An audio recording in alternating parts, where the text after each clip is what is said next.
Pakistan is home to 10,000 rat children beggars. Rat children, or Shah Dolah ke chuhe, is a term used to describe individuals, including both children and adults, who have miniature heads. The rat children are led around by their masters to get the sympathies of the masses for the sake of begging. The child begging rings have been operating at the Shah Dolah shrine for decades. Beggar masters can buy the children for about $500 each. On the streets, a single rat child makes about $5 a day, and thousands of them work every single day. Since the people in Asian countries like Pakistan are very superstitious, people here believe that it is the worst kind of luck to ignore them, so they fill their bowls with copper and silver and paper money.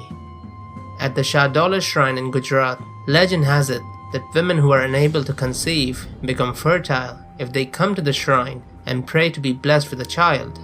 But the blessing of fertility comes at a terrible price.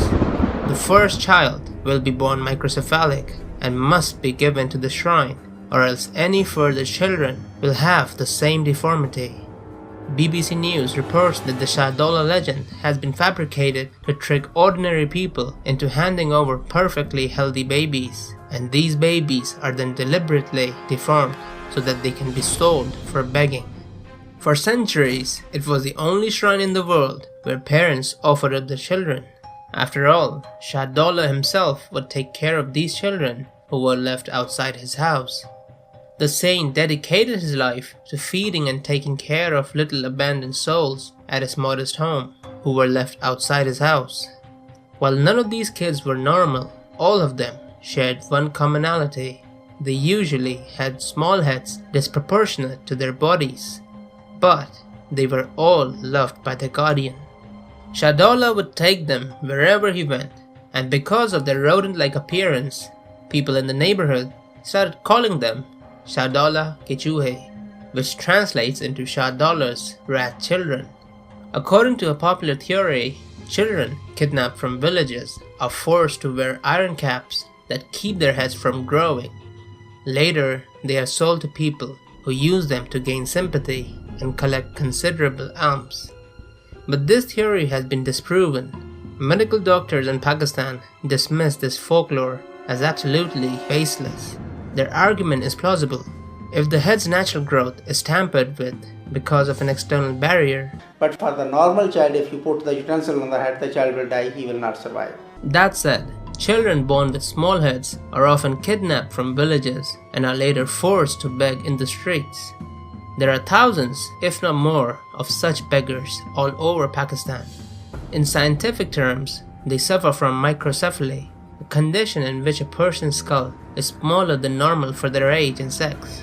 It's a neurodevelopmental disorder with which a child is born. It doesn't strike suddenly after birth though. If the skull doesn't grow, it occupies the brain's space instead. This is why most microcephalics aren't able to communicate, and as a result are stuck with the mental stage of a kid who never grew up.